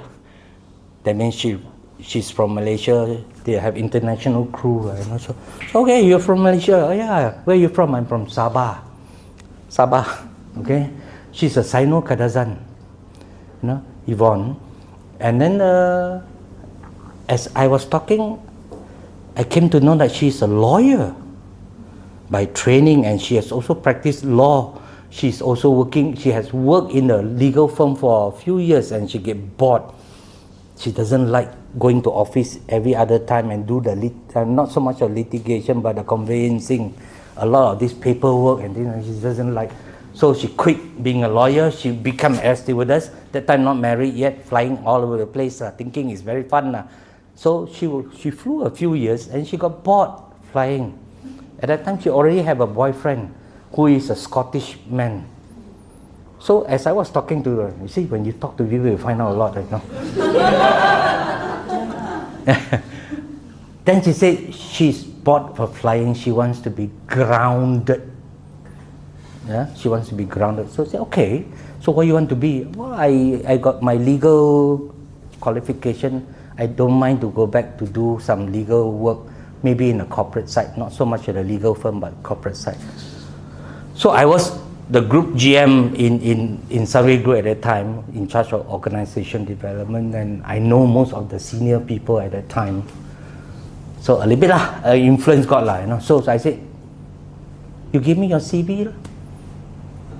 I see what I can do for you. I was just trying to help her lah, you know. So interestingly, she went to the back of the plane where normally the air stewardess and air steward would be, you know, where they prepare all the food and things. And she came out, she gave me her CV, 1 copy. Wow, I say this one really must be a desperate looking for a job already. She, in fact, that copy I still have with me until today. You go to her Facebook, there's one time she mentioned that also in her Facebook, that she was recruited up in the air. So I took her CV, I went back after my holiday, and I went to Sunway Medical Center. At that time, the CEO was Dr. Chong Sulin. I was very close to her in my work. So I said, Doctor, I met somebody up in the air, legal person, she wants to find your place there, got any place for her, you know. Say, yeah, we are looking also for a legal manager, you know, because hospital always got a lot of legal cases, you know. So I said, okay, good, I give you the CV. So I gave her the CV, photocopy, I gave her a CD. To cut the story short, she eventually managed to arrange some kind of interview in her busy flying schedule, and they hire her. So she worked as a legal manager in Sunway Medical Center for I think 2-3 years before she moved on. And she was so appreciative. I helped her. I don't know her actually. It just happened to be in a flight and I in a position to help. I helped her. But because I helped her, I have no other intention at that time. And she introduced her boyfriend at that time, not husband yet, to me, the Scottish. Very difficult to listen to a Scottish speaking English. Half of the time I'm trying to figure what he's talking about. Scottish, yeah, very difficult. So sometimes pretend that I know, but I don't know what he's talking about. So anyway, the Scottish husband-to-be was working in Courts Mammoth. That time Courts was expanding, so many of the Puchong, they have one, everywhere they have one. So he was the operation director there. So because of that, she introduced me to the hubby-to-be. The hubby also think that she needs some jobs, some things to be done in the organization, and they hire me to help them in a job. So I got a job, just like that. Now, I wasn't helping her because I wanted something, but sometimes it opens the door of opportunities. So help somebody, do what you can, and don't think about what it is. It will come. If it comes, it will come. If it doesn't come, it's okay. It's part of your practice. Okay, I stop here, but there are some more sutta. Just stop. How much time? 10 minutes. Okay. Okay. 10 minutes break. Then we come back. Don't go yet. The main good thing haven't come yet. So let's come back to the second half. Now, the result of your giving depends on also many other factors. For example, whether the donor is virtuous or not, whether the receiver is virtuous or not. All these have a lot of impact on the outcome of your act of giving.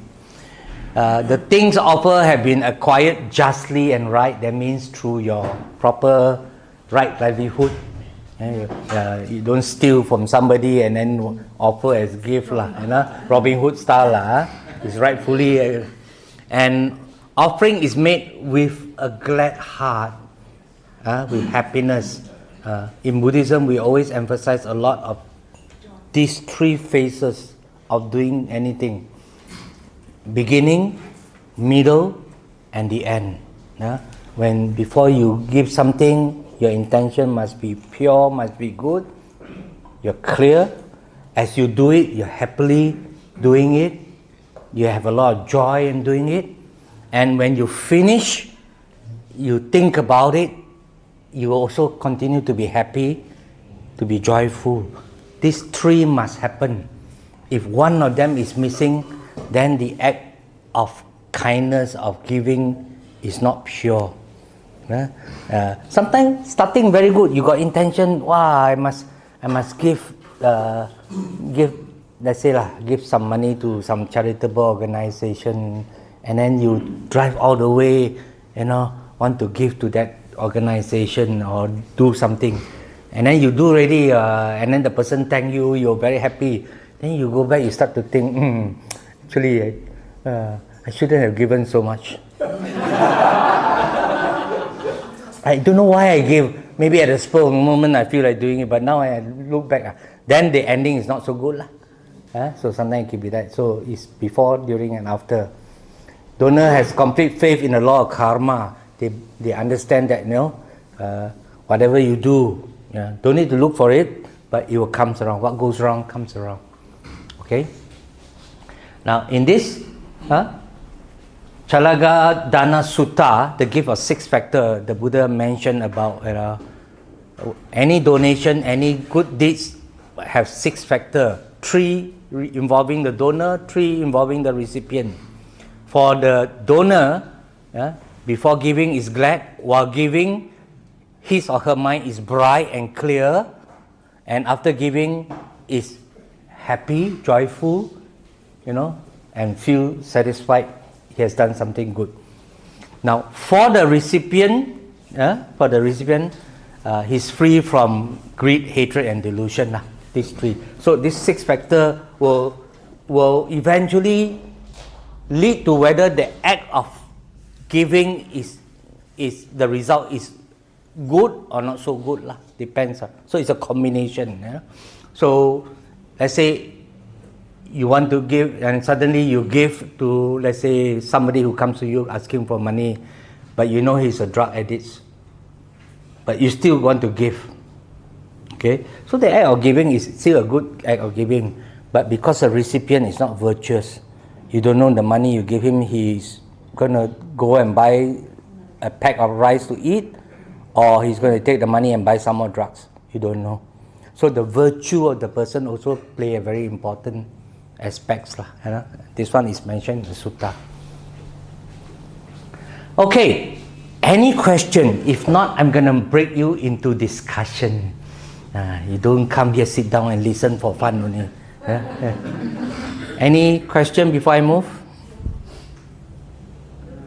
Yes. Regarding earlier the 5 elements where whether to strengthen the what I call the chaga, right? Number 2 is where recipient is virtuous. Let's say maybe the recipient maybe is not a good person, maybe a bad person, but he's in need of something like medical treatment or something like that. So like we have to give him. If the help, if some party or any party come to you for help, even though you know the person is not a good person, but like remember I said, you do it because it's the right thing to do. On your part, he may not be virtuous, but your intention is clear. Let's say suddenly he got into a small accident, he needs to be sent for medical or whatever it is, and you know that person maybe is a drug addict or whatever it is, assuming in the worst scenario. Do you help? Do you help? It was the right thing to do at that point in time. He needs medical attention. You don't go and think about his virtues and all that. It's not for you to go in. He needs attention. You just call a 911. Of course, down there is 911 here. What's the number here? 999.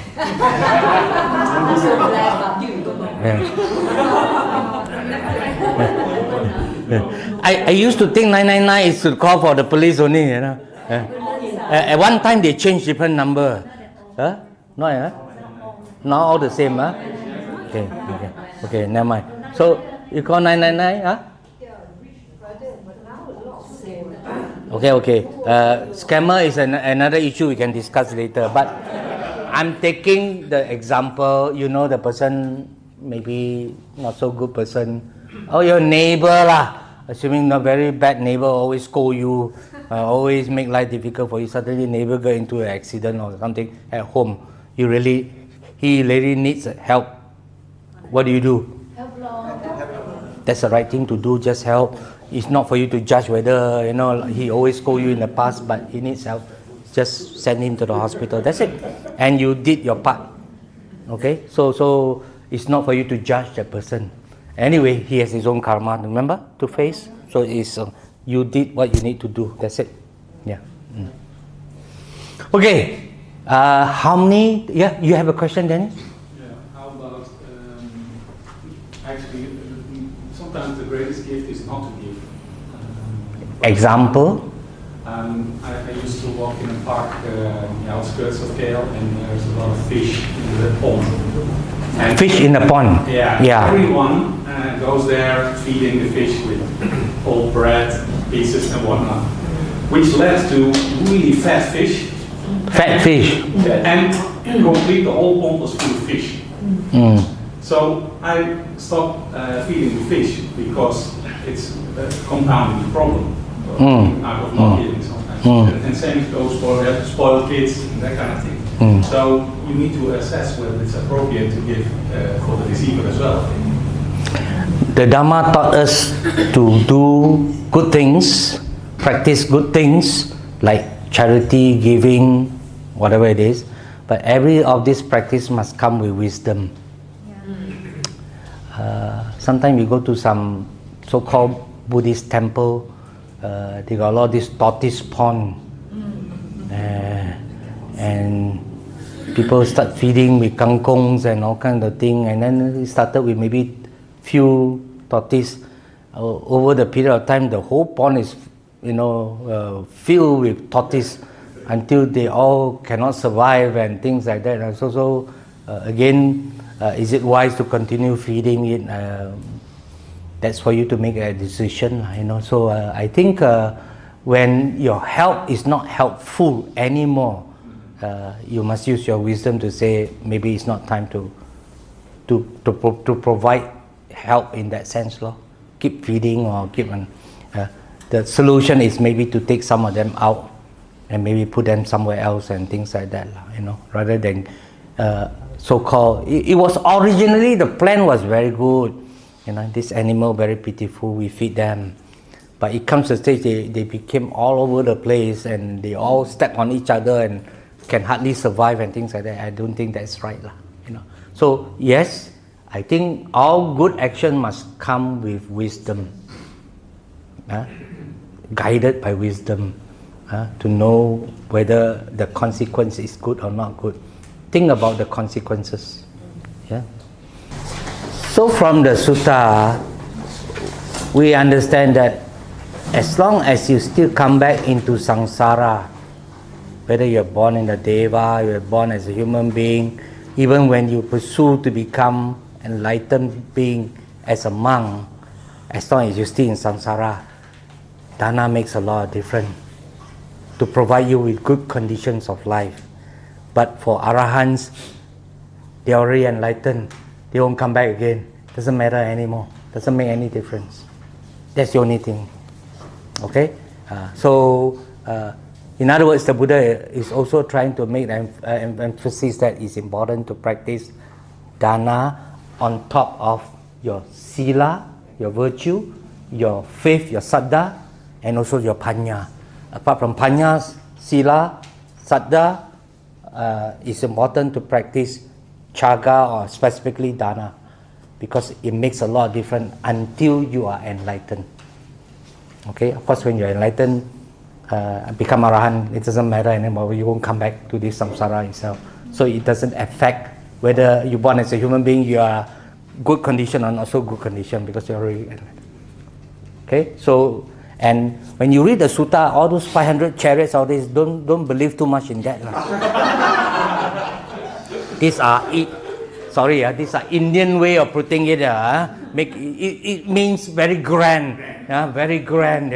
Everyone that you read also got 500 chariots and everything. I would just imagine Buddha's time, It's like 500 cars parked down there. Where to find the parking lot, Okay, now what I will do is, which one is mine? This is mine, right? Yeah. So I cover this. I wish I have more time. Now, I will be giving you a handout, basically to give you some idea how to practice Chaga gradually. And of course, always start with simple material dana, giving what's easy. Whatever you can give is easy to give, you give. An example down here lah. You please, take a look at it. Then you give what is a little bit more harder to give. Sometimes things that you treasure most. Maybe your bodily parts. Anybody has volunteered to be silent mentor. Give your body after your death. Okay.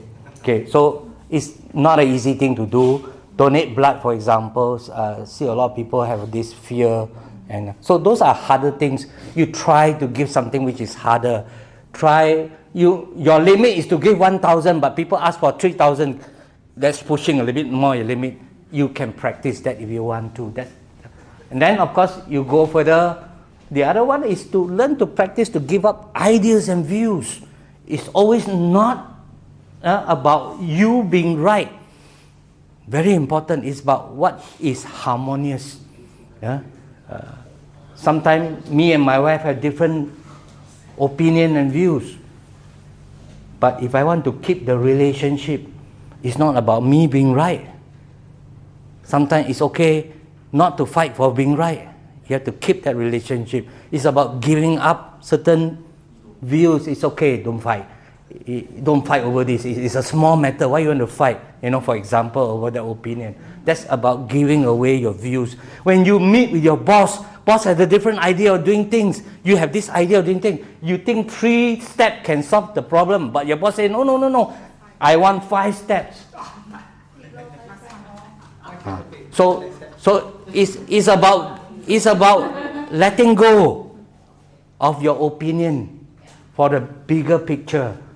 That's part of practice of Chaga. So first material things, simple, more harder one. Then you give up all these things. That's the next step. You should try to do more in your life so that you learn to let go. Chaga is about letting go, And also in your practice, gradual practice, number 4 is try to recollect your generosity, that you do every now and then. Do that reflection. If possible, every day. Before you go to sleep, today ask yourself, what generosity, what sharing, what letting go has I done today? For example, today, luckily I let go of that opinion, otherwise I'll get into a fight with my wife. Okay, that's a good thing. That's a clever thing to do, okay. It's a practice you have to learn. Today, luckily I didn't argue with that person, otherwise I'll be in big trouble and things like that. These are all reflection you have to do every day before. It's part of the Chaga practice, okay?